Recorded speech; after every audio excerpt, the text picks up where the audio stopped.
UKM-nya Mas Farid sendiri, Teknokrat ini, robotik ini, Heeh. udah pernah sampai ke nasional ya? Sudah alhamdulillah Mas. Sudah, alhamdulillah. Udah cukup sering. Sering, Heeh. hampir tiap tahun Iya, malah. heeh. Oke. Yang paling keren nih, yang paling keren, yang paling menurut Mas Farid sendiri pencapaian yang paling keren robotik ini apa tuh? Robot ini robot tari udah juara 3 nasional ya. Juara 3 Heeh, nasional, robot robot tari. tari. Robot, kemudian ada robot ini drone. Drone itu udah pernah juara 1 Mas nasional. Robot drone. Heeh.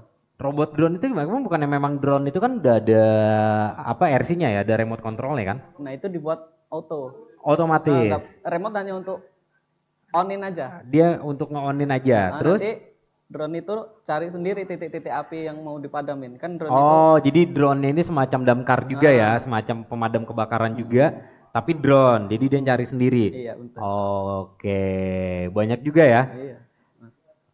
Kalau bicara soal biaya nih, kalau kita mau membangun robot ya, kita mau bikin robot, katakan robot damkar ya, mobil pemadam kebakaran itu biasa ngabisin biaya berapa biasanya? Kalau biaya lumayan juga sih Mas.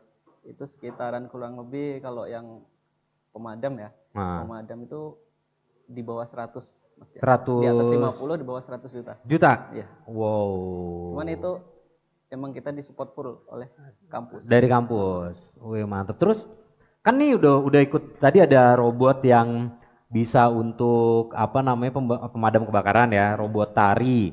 Terus juga ada juga yang drone ya kan. Itu selesai lomba si robotnya taruh di mana tuh? Ditaruh di kampus. Di kampus nanti untuk kedepannya kan kita riset lagi tuh. Oke. Kita riset lagi.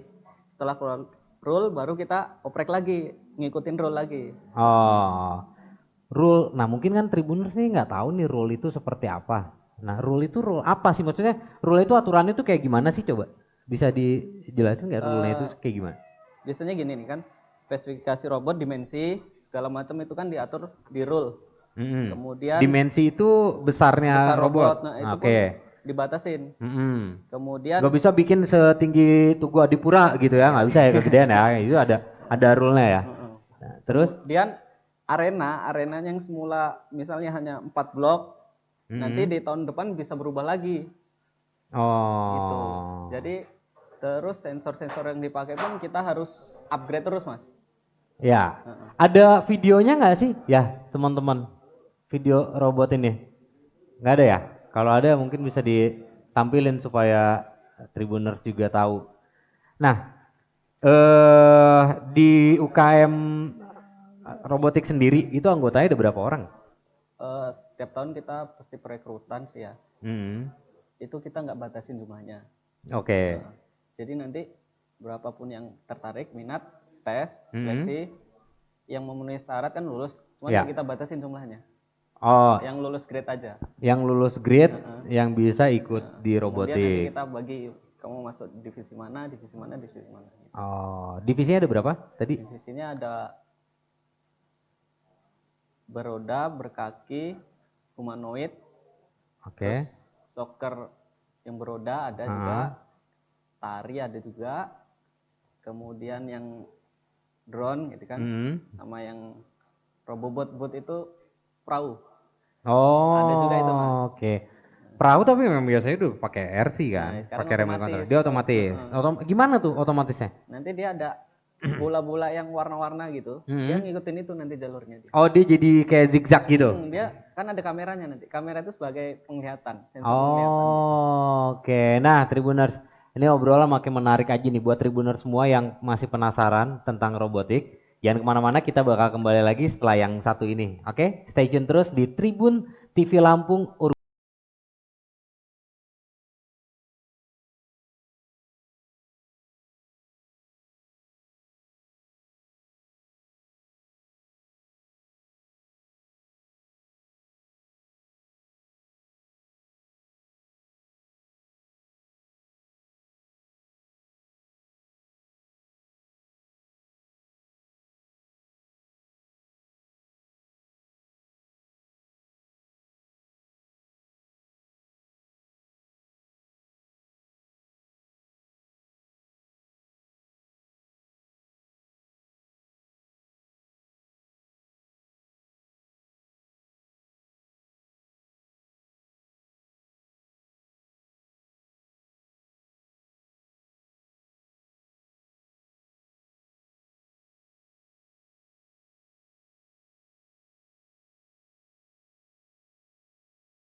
Oke Tribuners, balik lagi bareng saya Ugi di Urban Fest.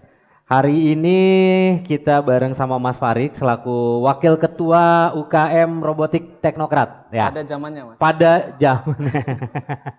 Oke Mas Farik, tadi menarik nih. Kita bicara robot itu tadi ada macam-macam divisi ya. Ada yang berkaki, beroda, terus juga ada boot ya, apa speedboat gitu ya. Terus ada drone. Nah tadi bicara yang speedboat, ini lumayan menarik juga tuh. Jadi si speedboat ini dia otomatis jalannya, otomatis si kamera sebagai penglihatannya, sensornya. Nah itu kalau ngebangun yang seperti itu biayanya berapa tuh? Biaya kalau boot 20 sekitar 20 Mas. 20.000? 20 juta. Oh, gue sangka 20.000, 20 juta loh, Tribuners. Tapi gini, pernah nggak sih UKM Teknokrat ini dia dapat satu proyekan? Maksudnya gini, ada orang request tolong dong buatin kita robot seperti ini gitu, pernah nggak? Dengan spesifikasi Mas, yang request dari si klien misalkan gitu. Kalau dari Teknokrat sendiri sering nyumbangin drone untuk Polda. Oh, oke. Oh. Kejaksaan gitu, sering gitu Mas. Oh gitu. Jadi Teknokrat juga membantu aparat ya untuk memudahkan pekerjaan lah. Oke, nggak maksudnya gini. Pernah nggak misalkan kalau saya nih, saya datang nih ke Mas Farik atau ke UKM robotiknya, Mas, saya mau dong minta tolong buatin robot speedboat ini nih, gitu, bisa nggak? Iya, bisa aja. Bisa aja ya. Bisa. Berarti terima order juga ya, gitu ya. Iya. Oke. Malu-malu Mas ya Tribuners ya. Kalau terima order nggak apa-apa Mas. Ya siapa tahu Tribuners di sini kan ada yang mau bikin robot, ya kan, robot tari atau robot misalkan robot pencuci mobil, kan kita nggak tahu. Sekarang zaman udah makin canggih loh, ya kan. Siapa tahu cuci sistem itu dia pakai robot sekarang, bisa nggak dibuat kayak gitu? Oh iya bisa. Bisa aja ya, cuman biayanya lebih mahal kali ya, lebih murah bayar pekerja ya dibandingkan bikin robot ya. Nggak, ini agak sedikit nyeleneh sih ya Mas Farik ya. Nggak apa-apa Tribuners ya, biar kita nggak kaku-kaku amat. Diminum belum Mas Farik? Iya. Mau diminum? Ya. Jadi gini, si Tribuners. Sorry. Jadi gini, kalau robotik yang otomatis sama RC, kan ada RC nih. RC itu kan remote control gitu. Itu apa bedanya? Sebenarnya kalau otomatis itu kita ngambil sampel dari remote sendiri sih Mas. Untuk belok-beloknya gitu. Kan kalau remote itu kan masih human banget tuh. Human, ya kita yang menggerakkan gitu kan ya. Dari manusianya sendiri itu kan. Kalau dari robot ini mempelajari Mas, mempelajari situasi kondisi di lapangan sendiri. Oke. Berarti dia bermain sensor ya. Iya, nah, sensornya sendiri itu memang berarti ada data yang dimasukkan ke si sensornya itu gitu kan ya. Dia harus mendeteksi sesuatu gitu supaya Seperti kamera kan deteksi warna. Ya, gitu. Kemudian ada sensor cahaya gitu ya. Kalau kamera kan deteksi terus sensor jarak itu yang deteksi samping-sampingnya, benda-benda samping gitu kan. Dia nggak bakal numbur ke sini, gitu. Pernah buat robot bentuknya tank nggak Mas? Kalau tank sendiri belum ya. Kenapa nggak coba? Nggak boleh, belum ada ya. Maksudnya kalau pas lomba tadi memang rulesnya memang yang begitu-begitu aja ya. Maksudnya belum pernah ada rules yang coba buat si tank dengan dimensi sekian gitu, belum ada ya. Belum ada yang kayak gitu. Yang terakhir apa? Yang dibuat? Ya yang terakhir kita tetap ngikutin rule yang standar itu. Standar yang terakhir kemarin perlombaan tahun kemarin berarti ya? Tahun kemarin itu apa tuh? Iya itu sepak bola itu Mas. Oh sepak bola? Sepak bola, nari itu kan terus tuh, tiap tahun pasti kayak gitu terus. Nah sepak bola sendiri dia satu robotnya? Robotnya boleh turun di lapangan 4 lawan 4 gitu. Oh diadu gitu, diadu. Mas, main beneran di lapangan. Oke. Robotnya pun sintetis. Bolanya C1. Oh gitu. Jadi si bolanya sendiri juga ada sensornya kali ya untuk enggak ada. Enggak ada. Bola itu putih dikombinasi campur warna. Nah, itu nanti itu yang jadi PR kita di situ. Kita harus mendeteksi bola yang berbagai macam warna itu, beda-beda. Jadi kan kita nggak harus deteksi warna tuh di situ. Udah mulai deteksi bentuk. Oh, jadi si sensornya mendeteksi bentuk si bola gitu. Nah, terus penilaiannya seperti apa tuh? Yang paling sering menyentuh bola itu atau ngegolin, Mas. Oh, ngegolin. Iya. Jadi dia jalan sendiri bawa jalan bola sendiri, gitu ngegolin. Nggak ada pakai remote, full auto. Oh, nggak pakai batin gitu kan? Oh, golin gitu enggak ya? Enggak. Oke. Nah, Mas Farik sendiri tergabung di robotik udah berapa lama? Dari semenjak kuliah atau gimana? Ya 2013 sampai terakhir di 2018. Oke. Nah, kalau untuk di Lampung yang ada UKM robotiknya teknokrat aja atau dari kampus lain ada atau ada komunitas robotik juga di Lampung atau enggak? Komunitas aeromodeling kebanyakan di Lampung. Jadi pesawat drone gitu. Oh. Aeromodeling. Jadi nggak ke robotiknya bukan ya? Bukan ke robotiknya sebenarnya. Ya robotik cuman dia divisinya yang aeromodeling pesawat. Oh, jenisnya itu divisi aeromodeling ya. Kalau di kampus-kampus udah mulai banyak sekarang, Mas. Udah mulai banyak ya? Kampus baru ITERA pun udah ada, Umitra juga sudah ada. Oke. Yang paling tua sih Unila. Paling tua Unila ya. Nah, ini menarik banget nih si robot ini. Itu nggak ada keinginan untuk dikomersilkan gitu? Untuk saat ini belum sih, Mas. Belum. Soalnya, ya? Untuk kedepannya sih, kita udah mulai ngambil job-job kayak mapping. Jadi kayak kita misalnya pengusaha punya lahan sawit atau apa, kita bisa pakai drone itu untuk mapping areanya. Jadi nanti kita buatin map tuh untuk wilayah dia itu. Oh, jadi patokan-patokannya dia, covered area dia luasnya segimana di mapping lewat si drone itu ya. Wah, hebat tuh. Nah, buat Tribuner siapa tahu yang punya lahan sawit luas, mau mapping lahan sawitnya boleh nanti hubungin Mas Farik ya kan, promosi. Jangan lupa nanti sama saya kalau banyak yang ini ya. Nah, kembali lagi nih Mas Farik, si robot. Dia masih dalam bentuk masih dalam spesifikasinya gerak ya? Belum ke model bicara gitu belum ya? Belum ya? Jadi dia masih ke gerak, masih ke gerak. Oke, ada wacana untuk bikin robot yang dia bisa berbicara atau berinteraksi? Sesuai perkembangan pasti ya, Mas ya. Pasti ya? Pasti. Soalnya di luar negeri pun sudah banyak yang ini ya. Nah, kalau dari pribadi Mas Farik nih, kita bicara dari pribadinya Mas Farik. Apa sih, ada nggak keinginan, gue pengen bikin robot yang bisa kayak gini nih gitu? Oh, pastilah, Mas. Nah, apa?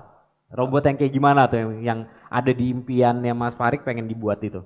Robotnya yang bisa membantu misal kita kayak di handphone gitu loh, Mas. Misalnya ada kita ngomong nih, dia bisa jawab nih.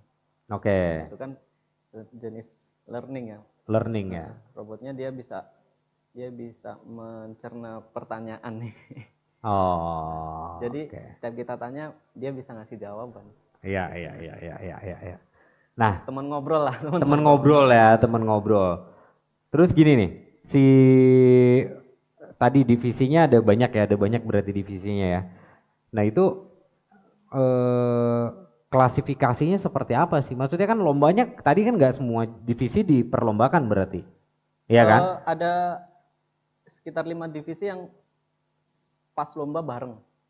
Bareng gitu. Pas lomba bareng. Nah, ini kan pasti butuh trial ya kan, percobaan itu dibayain semua sama kampus atau gimana? Kita ada sejenis karantina di kampus. Jadi, gitu. Pulang kuliah langsung di lab. Tidur di situ ya ngerjain robot itu 1 bulan full itu, Mas, sebelum kontes. Gitu. Oke. Jadi semua makan dan lain-lain ditanggung sama kampus ya. Nah, suka dukanya Mas di robotik ini? Paling pas kuliah aja sih, Mas, ngantuk. Soalnya kita habis kuliah pasti kan langsung lanjut riset tuh. Kadang lupa tidur cuma berapa jam gitu kan. Pas kuliah pasti ngantuk. Nah, di situ nilai yang berpengaruh di situ, Mas. Nilai yang berpengaruh di situ ya. Itu dukanya. Kalau sukanya? Sukanya yang pertama kita bisa kenal teman-teman dari luar daerah. Kita kan pasti keluar kota terus.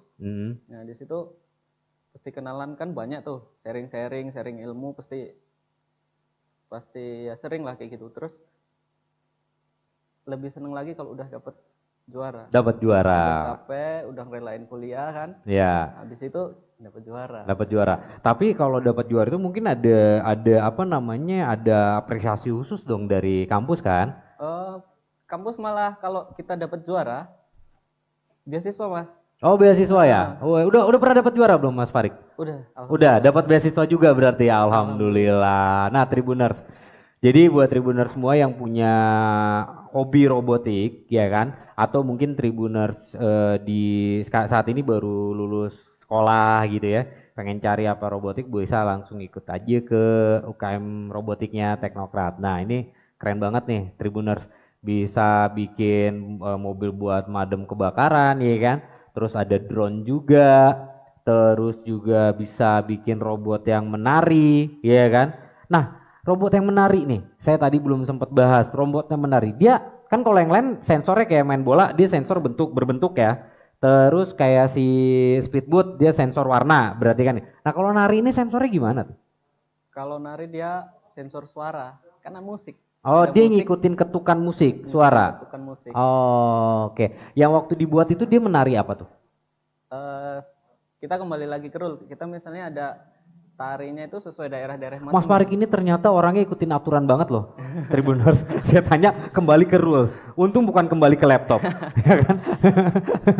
Ya, kembali ke rules. Oke. Nah, rulesnya seperti apa? Enggak, maksudnya rulesnya ada ditentukan juga jenis musiknya? Ditentukan, tarian sama musiknya udah ditentukan. Oh gitu. Jadi kita tinggal meriset bagaimana si robot itu bisa menari sesuai dengan ketukan musik itu. Sesuai gitu. ketukan, sesuai gerakan. Oh gerakannya juga udah ditentuin? Gerakannya sudah ditentuin. Oke. Lumayan jelimet kayaknya ya. Tapi kalau memang ini sebetulnya bisa jadi satu terobosan teknologi untuk bangsa Indonesia loh sebenarnya. Iya kan? Iya. Dan juga khususnya di Lampung ya. Iya. Nah ini kan bisa jadi satu kebanggaan.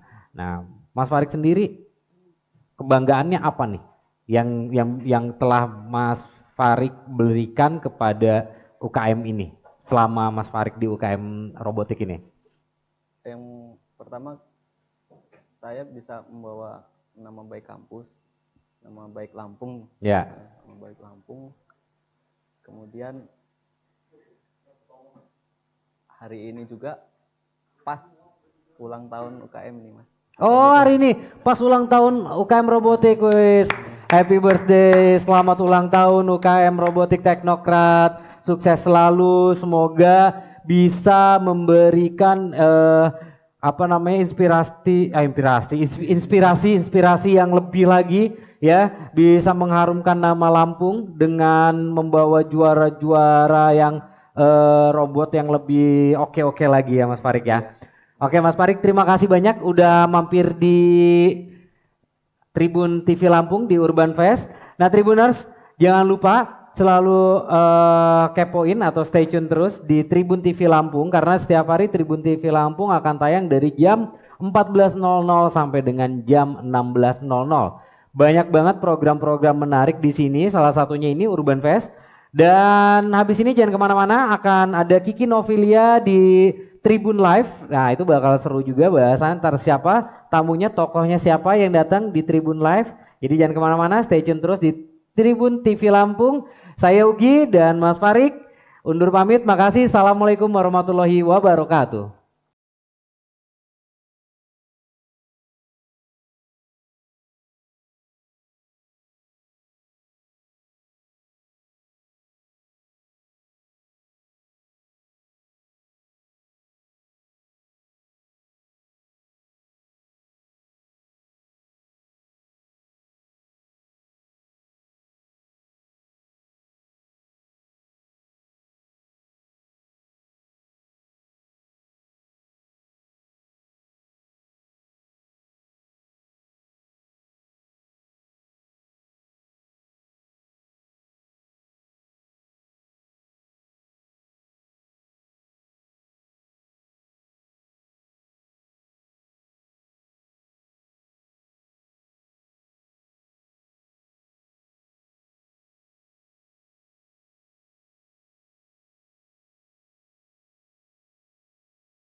Assalamualaikum warahmatullahi wabarakatuh. Tabi pun. Halo Tribuners, kembali lagi nih di Tribun Live bersama saya Kiki Novilia.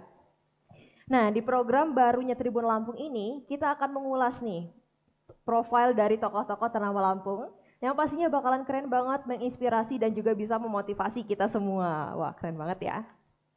Dan khusus di edisi episode kedua dari Tribun Live ini, di episode 2 Juni 2020, kita sudah kedatangan sosok yang keren banget, yang inspiratif banget.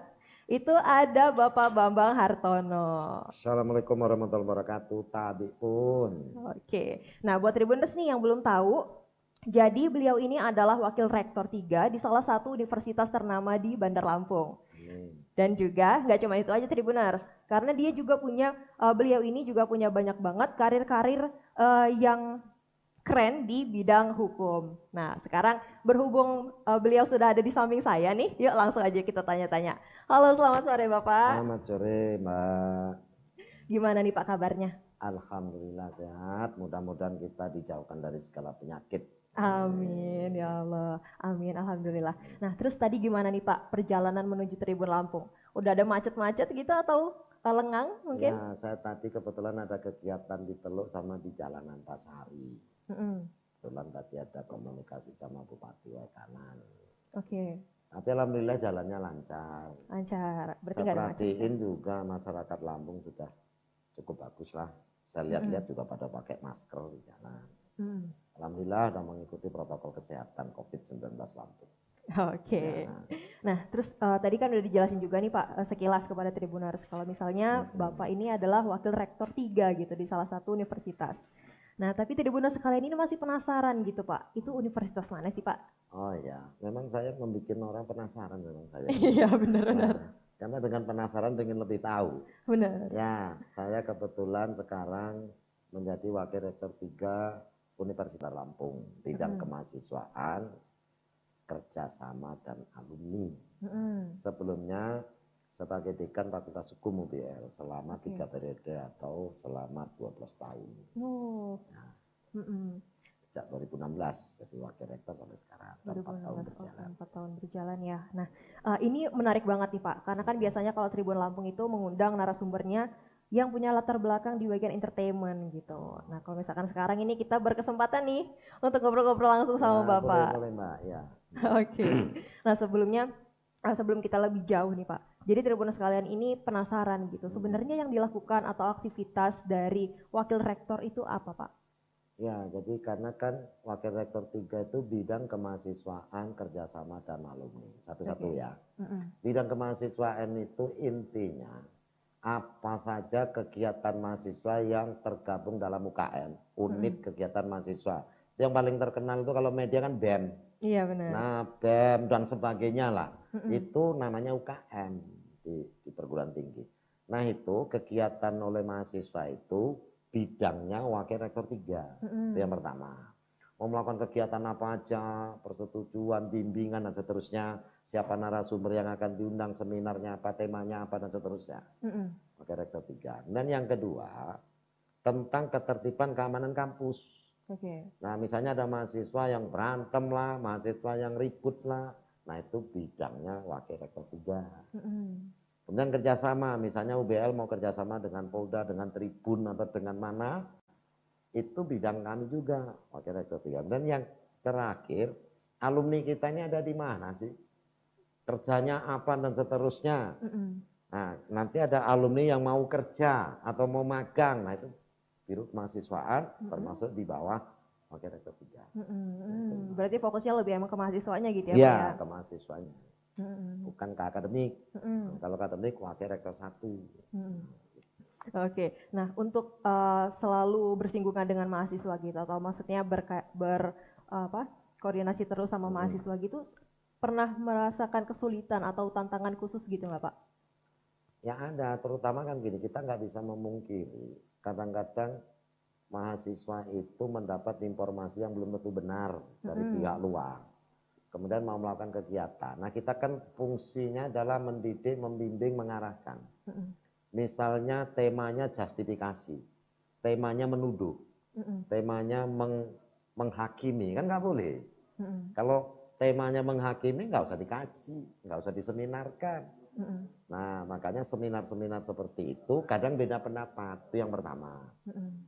Kemudian yang kedua, mahasiswa itu kan kalau saya berpikir itu masa akil balik. Masa akil balik itu saya pernah ngomong sama para mahasiswa itu masa orang dari anak-anak mau ke dewasa. Sehingga dia mau mencari jati diri.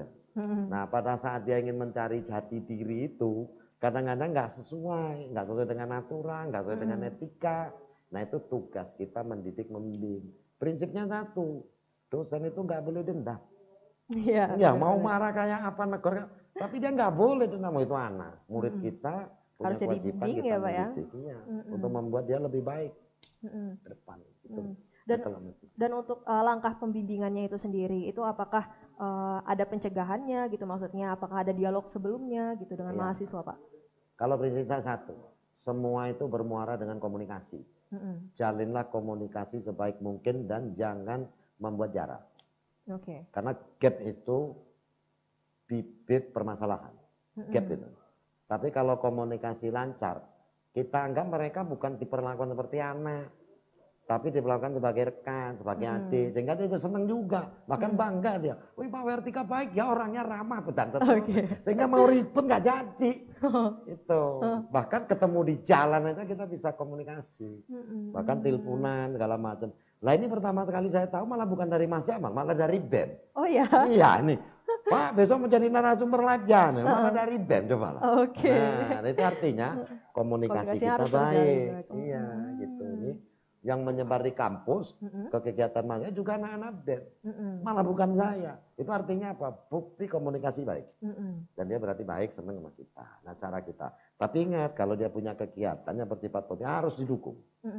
Karena biar dia punya wawasan, punya pengembangan yang lebih baik. Gitu. Tapi kalau dia mengarah ke belok, kita cegah, kita kasih tahu.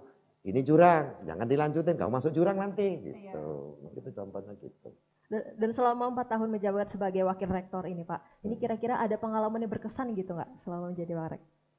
Berkesannya itu banyak. Yang pertama begini, kita bisa membuat mahasiswa lebih dewasa. Yang kedua bisa merubah paradigma.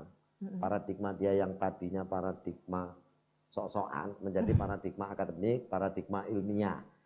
Sehingga saya sering ngomong, kalian itu mahasiswa tokoh intelektual, sehingga argumentasi itu harus bersifat akademik, tidak boleh mengedepankan otot. Nah itu, jadi akhirnya carilah argumentasi itu. Bahkan kalau mau demo kita kasih materinya. Iya kita kan kamu ngomong ini, dasarnya ini, gitu. Supaya di luar dia bagus. Itu ada landasannya, ada akademiknya, gitu. Tapi kita dukung, kita bilang jangan dilarang, dia mau menyampaikan aspirasi. Gitu. Berarti nggak ada pelarangan juga ya Pak ya dari kecuali bersifat justifikasi. Misalnya terlibat dalam kepentingan politik. Nggak boleh, kampus kan nggak boleh kepentingan politik praktis. Misalnya mendukung calon A sehingga nggak setuju calon B demo. Nggak boleh. Justice itu, nggak boleh. Nah itu kepentingan politik, nggak boleh. Tapi kalau demonya demi kepentingan keilmuan, positif gitu ya Pak ya? Iya, harus kita dukung. Dan kita ada di belakangnya. Bener banget. Nah Tribuners, bentar lagi kita bakalan break dan juga nanti kita akan lanjutkan lagi ngobrol-ngobrol dengan Pak Bambang. Jangan kemana-mana ya.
Oke, balik lagi ya Tribuners, masih dengan Pak Bambang. Oke, lanjut yuk kita ngobrol-ngobrol lagi. Nah, Pak Bambang, selain menjadi Wakil Rektor 3, apakah ada aktivitas lain atau kegiatan yang lain yang Bapak lakukan? Ada beberapa. Semua itu demi masyarakat. Oke. Yang pertama, kebetulan saya lawyer, advokat dari tahun 91, bahkan sebelum jadi dosen. Saya sudah jadi pengacara sampai sekarang. Ikut di organisasi PERADI, Persatuan Advokat Indonesia. Nah, untuk di Lampung, kebetulan saya menjadi Ketua Komisi Pengawas PERADI Lampung. Yang pertama. Dan advokat juga sebagai pengurus PERADI Lampung. Yang kedua, saya juga kebetulan menjadi anggota Majelis Pengawas Notaris untuk wilayah Lampung atau Provinsi Lampung. Tadinya udah 3 periode jadi Majelis Pengawas Notaris Bandar Lampung. Kemudian kebetulan juga ini ditunjuk oleh Polda beserta jajarannya termasuk Polres Lampung menjadi narasumber, menjadi sering diperiksa sebagai ahli pidana, khususnya 2, pidana SLU. Kemarin tuh pilkada itu ribut segala macam sidang, saya narasumbernya. Kebetulan nanti ada pendidikan, pelatihan untuk Bawaslu, saya juga ngisi sebagai narasumber dan seterusnya. Oke, Sampai lupa. banyak banget ya Saking Tribuners. banyaknya, ya. Kira-kira. Dan semua aktivitas itu berjalan sampai sekarang ya Pak? Sampai sekarang. Wah, keren banget ya Tribuners. Yang penting dijadwal. Benar banget. Dan itu kalau misalkan tadi diperhatikan ya Tribuners, semuanya karirnya Bapak itu kan mengarah ke bagian hukum gitu ya Pak. Nah itu Bapak bisa ceritain nggak sih Pak, awal mula terjun di dunia hukum itu seperti apa? Oh ya, jadi gini, dulu saya ini kebetulan lahir di Belitung, Sumatera Selatan. Bapak saya ini Menteri Kesehatan. Oke. Ya, kesehatan transmigrasi. Waktu itu TV masih jarang, tapi ada, tapi jarang. Waktu ngeliat di TV, bapak saya ini seneng ada jaksa, ada polisi, ada hakim. Saya juga seneng, tapi bapak saya ngomongin bagus dokter karena dia kata saya nggak setuju, saya seneng hukum. Nah akhirnya saya lulus SMP dari Belitung, saya ke Jogja, masuklah SMA negeri, salah satu SMA negeri di Kulon Progo, Jogja, yang sekarang jadi bandara terbaru Yogyakarta, kampung orang tua saya itu. Kemudian setelah lulus SMA ngambil di Undip, itu daftar-daftar, kebetulan mungkin Undip nganggep saya nggak perlu tes, sehingga langsung diterima di Undip. Oke. Nah, gitu kira-kira. Nah, di Undip hukum ya Pak ya? Undip ngambil fakultas hukum. Lulus S1, kemudian ya cari-cari pengalaman di Jakarta dulu sama Buyung Nasution, Antan Buyung Nasution, Gani Jemaat, terus ke Lampung. Ikut kawan SMA. Saya nggak punya saudara, tapi sekarang jadi punya saudara banyak di Lampung. Nah, itu kira-kira. Nah, kemudian dulu Tribun belum ada, yang ada Lampung Pos tahun 9. Saya jadi ya tim konsultan hukumnya Lampung Pos. Nah, waktu itu direktur eksekutifnya Pak Yusuf Yasid namanya. Akhirnya jadi dosen 92 sampai sekarang, kemudian jadi ketat. Kalau pejabat itu udah pasal 2, pasal 3. Kalau pemborong bisa pasal 2, pekat. Atau anak orang kurang 1. Nah dari sekian dari selama ini gitu Pak menjadi advokat itu pengalaman yang berkesan itu ada nggak sih Pak? Yang paling berkesan, yang paling Bapak ingat gitu? Yang paling berkesan itu kalau misalnya ada orang masyarakat rendah.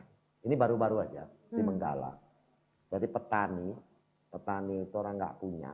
Namanya petani cuma berapa meter itu dipidanakan karena dianggap menebang pohon terus dianggap kalau bahasa kita di penyerobotan namanya 385 KWP penyerobotan. Saya bilang nggak bisa karena gugatan perdatanya itu salah objek, tapi tetap dikriminalisasi menurut saya oleh Polres Tulang Bawang. Saya bahkan pernah telepon Kapolresnya sampai ke Kasatnya. Ini ada penetapan pengadilan, tapi tetap aja akhirnya masih dilanjutkan ya Pak ya? Dilanjutkan sampai di pengadilan. Diputus, bebas orang itu. Nah, karena diputus bebas itu, kita merasa bermanfaat untuk masyarakat itu, sehingga besok polisi tidak abuse of power, tidak menyalahgunakan kewenangannya. Bahkan ini ada rencana mau kita laporin itu Polres itu. Oke. Iya, setelah putusannya nanti turun kita biar besok untuk pembelajaran ke Polda. Di Polda kan kita mesti sebagai narasumber pernah diperiksa ahli supaya besok kelak di kemudian hari masyarakat kecil itu jadi polisi itu jangan bawa power, mendidik juga dong gitu. Ya gitu kira-kira.